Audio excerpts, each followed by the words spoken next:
जोंनि मानाव गेदेर BPF नि आफादगिरि हाग्रामा महिलारि सारा बुंदों जे सोर सोर टिकेट बियो दरखास्तखौ होखानांसिगौ आरो बेबादिनो थांनाय कालाइगावआव जानाय 84 CWC सिटिंआव बे दरखास्त गांथामखौ मोननाय जादों। जे गांसेया जाहैबाय जोंनिनो बारग' डिपुटि चिफ खाम्फा बरगयारी, नैथियाव दं आब' प्रमिला रानी ब्रह्म बारग' मन्त्रि आसाम आरो नैबे प्रिथिबिराज देबनेसआबो गावनि दरखास्तखौ होफादों हिसाबै बे माने केन्डिडेट्स एसपायरेन्ट केन्डिडेट हिसाबै बिथांमोननि लिस्टखौ लाबोनाय जादों। दा बिथांनि सरित्रनि सायाव जेब्लानाखि जों टिकेट होगोन दा बिनि सायावसो बिनि आखल आखु बिनि सरित्रनि सायाव बिजिरनाय जागोन। दा जोंहा CWC मिटिं दिनै 16 तारिखआव लेंदों बाथौ खेराइ फेमिलि रिजर्टआव। दा बेवहाय जों टिकेटखौ डिक्लेयार होगासिगोन। दा बिनि सरित्रखौ दिनै माने जोंनि टिकेट डिक्लेयारनि दिन घोषणा जानायनि सिगांनो बिथाङा बायदि बायदि रावजों दिनै सोंखारिनाय मानाय बिथाङा गावनि गाज्रि सरित्रखौ देखायना लाखाबाय। बिदि सासे पलिटिशियान जानो हाया, रायजो राजादे गावखौ आजावनाय नङा बिनि बुंनाय खोथानिफ्रायनो दिनै मिथियो। गतिके बे जोंनि केन्डिडेट्सनि पेनेल लिस्ट नङा, बे जाय दरखास्त होदों बिनि एलफाबेटिकेल जों सिरियाल नाम्बार होदों। दा बेबादि हिसाबै बिनि नामा 3 नाम्बाराव थाफैदों। दा बे हिसाबैनो दिनै माबाया बे केन्डिडेट्सआ लिस्टआ ओंखारदों। दा पेनेलाव जों दिनै खावलायगोन जाहाथे बिनि लिस्टखौ होआ। जों दिनैहाय इउथ BPF हिसाबै BSU हिसाबै दिनै जोंनि हाइकामान्डखौ जों खावलायहरो जाहाथे पेनेल लिस्टनिफ्राय जाहाथे बिनि नामखौ बोखारो, नङाबा जोंहा पार्टियाव मोनसे गाज्रि इमेज फैगोन। बेबादि गाज्रि सरित्र जाय सरित्रखौ माने खुनु बड'लेण्ड बासिया मिथियै गैया, सारा आसामनि मानसिया मिथियै बाखि गैया। बिनि आखल आखुखौ बयबो मिथिखागौ। ससियेल मिडियायाव दाबो बिनि फटकफ्रा मालाबा ओंखारो, मालाबा अनेकथा रोखोमनि बिनि फटक, बेफोरखौ बयबो नुजोबखाबाय, आं बेखौ बुंनो थांला।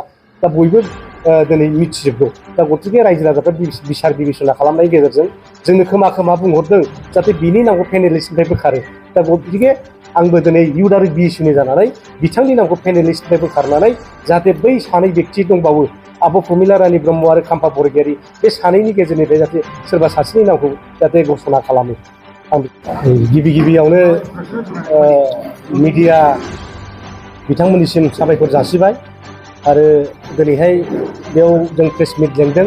दा बे प्रेस मिटआवहाय जोंनिनो BSUनि मानाव गेदेर आफादगिरि सोगोमसार ब्रह्म आरो सोगोमसार बसुमतारी आरो जन जुबिदास इस्लारि, जोंनि क'क्राझार जिल्ला इउथ BPFनि गाहाय नेहाथारि, आरो BSUनि क'क्राझार जिल्लानि आफादगिरि जोंसार मुसाहारि आरो इउथनि भाइस प्रेसिडेन्ट मार्टिन बसुमतारी आरो गोबां दैदेनगिरिफोर दङ, आरो क'क्राझार जिल्लानि सासे नेहाथारि देरहासार ब्रह्म।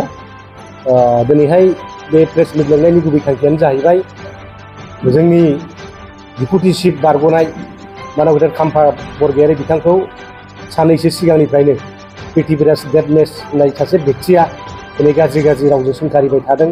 जोंनि BPF दोलोखौ बायदिसिना रावजों गाज्रि रावजों सोंखारिबाय थादों। बिनि फिनजाथाय होनो थाखाय दिनै बे प्रेस मिटखौ लेंनाय जादों।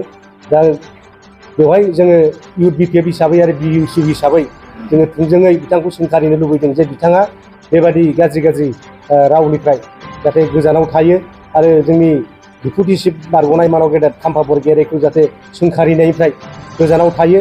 बिथांखौ जे गाज्रि रावजों अपमान खालामदों, सासे जोंनि BTC सोरजिग्रा हाग्रामा महिलारि सारजों आगदा आखि थाफानानै BTCखौ दिनै जोनोम होबोनाय बे बिथांखौ गाज्रि रावजों रायबाय थादों आरो गावखौ प्रिथिबिराज देबनेसआ गावखौ राजकुमार बुंनानै जे फैबाय थानाय बिसायख'थियाव जे बिथाङा जेरैखिजाया BPFनिफ्राय टिकेट मोननानै इलेक्सन गेलेगोन बायदिसिना बुंबाय थादों। नाथाय बिथाङाबो सासे माने जनसाधारन हिसाबै बा इन्डियान सिटिजेन हिसाबै BPF दोलोआव MP नि थाखाय क'क्राझार नाम्बार 1 ST समस्तिनिफ्राय बिथाङाबो टिकेट बिदों। दा बे टिकेटखौ बयबो बिनो हायो, आंबो बिनो हायोमोन, बा सोरबा सोगोमसार सोरबा देरहासार बयबो बिनो हायो। जोंहा नियम खालामना होदों मा जाय गेलेनो लुबैदों दरखास्त होनो हागोन। दा बिथाङाबो गावनि दरखास्तखौ होदों हिसाबै जोङो बे केन्डिडेट्सनि लिस्टसो बानायदों। जों बेखौ पेनेलावबो लाबोखायाखै। दा जोङो बिथाङा गावखौ केन्डिडेट जागोन मागोन होननानै दिनै हाग्रामा सारखौ बायदिसिना बुंनानै, खाम्फा बरगयारी सारखौ बायदिसिना बुंनानै बिथांनि जे देहायाव बिथांनि सरित्रआव गाज्रि माने फुनदेरनानै बिथांखौ जाहाथे पाब्लिकफोरजों गाज्रि मोनजाहोनो हायो, पाब्लिकफोरनिफ्राय जाहाथे गाज्रि इमेज बानायनो हायो, बेखौ बिथाङा खायदा खालामनानै बायदि रोखोम रावजों बिथाङा सोंखारिबाय थादों। दा दिनैहाय जों नायबाय थादों, जोङो सालिजारि खालामबाय थादों जे जोंनि टप टु बटम BPF आव जोंहा बुथ कमिटिनिफ्राय आराम्भ खालामनानै सेन्ट्रेल कमिटि दं। दा बे साफ्रोमबो जोंनि क'क्राझार समस्तिनि वार्कारफोर बा रायजो राजाफोर दिनै रावबो प्रिथिबिराज मेसदेबनि मुं लायाखै जे बिथांनो टिकेट होयोब्लानो जे BPF दोलोआव माने रावबो भट होआ मा बिदि तृणमूल पर्यायनिफ्राय जों रिपर्ट मोननाय जादों। गतिके बिनि नामानो दिनैनि बे केन्डिडेट लिस्टआव फैखाया। दा गतिके बिथाङा मिथिखादों खोमा हयथ' गावनि नामा फैखानाय नंला, लिस्टआव फैखानाय नंला, गाव केन्डिडेटसार मोनखानाय नंला। बिनिखायनो BPF दोलोखौ मोनसे गाज्रि इमेज बानायलांनानै जाहाथे बे दोलोनिफ्राय गाव आनज्रायलांनो हायो, BPF दोलोखौ हाखराव जोख्लायलांनायनि मोनसे परिबेस जाहाथे बे बानायनो हायो बेखौ नाजाबाय थादों बिथाङा। आं बिथांखौ खावलायगोन बेबादिनिफ्राय जाहाथे गोजानाव थायो। फिननाय होनायनि खुनु खोथा गैया बेवहाय। जोंहा संगठननि मोनसे डिसिप्लिन दङ। बे गावनि बे गाज्रि गाज्रि आखुआवनो टिकेट मोननांगौबा मोनहैनाय नंला बे। दा बिनि केरेक्टारनि सायाव जोंहा डिसकासन जाबाय। दा दिनैहाय एसे आगोलावबो जोंनि गासै 9टा सेल दं जोंहा। 9टा सेलनिफ्राय दिनै बेहाय बेंगलि सेल, माइन'रिटि सेल, हिन्दी भाषी सेल, सुत्रधर सेल, आदिबासि सेल आरो राभा सेल, गोबांथार सेल, गासै 9टा सेल दङ।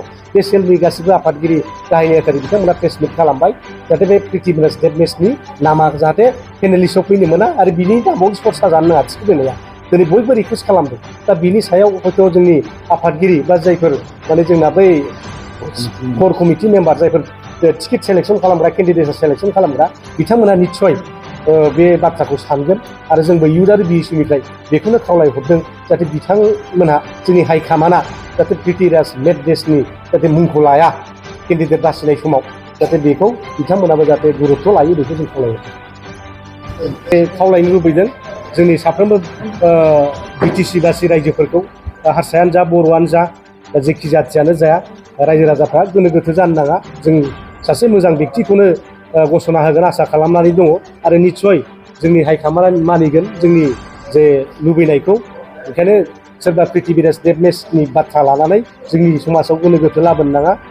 जोङो थिगैनो दङ, थिगैनो थाबाय था, खामानि मावबाय था। जोंनि तृणमूल पर्यायनि वार्कारफ्रा, बुथ लेभेलनि वार्कार, प्राइमारि लेभेल आरो ब्लक लेभेलनि वार्कारफ्रा खामानि मावबाय था। बिनि थाखाय गोनो गोथो जानो नाङा। जों सासे मोजां व्यक्तिखौनो मोनगोन, जोंहा आसा दङ आरो बेखौ नोंथांमोना फैबाय थानाय 16 थारिखआव बाथौ खेराइ रिजर्टआव जे जानो गोनां CWC सेटिं बिनि गेजेरजों केन्डिडेटनि मुंखौबो मोनगोन आरो जों मोनसे रंजानायनि फेस्टिभेल हिसाबै जोङो केन्डिडेटखौ जों बरायनो हागोन। दा बयखौबो आं खावलायहरदों जाहाथे बे खाबुखौ बयबो लायो।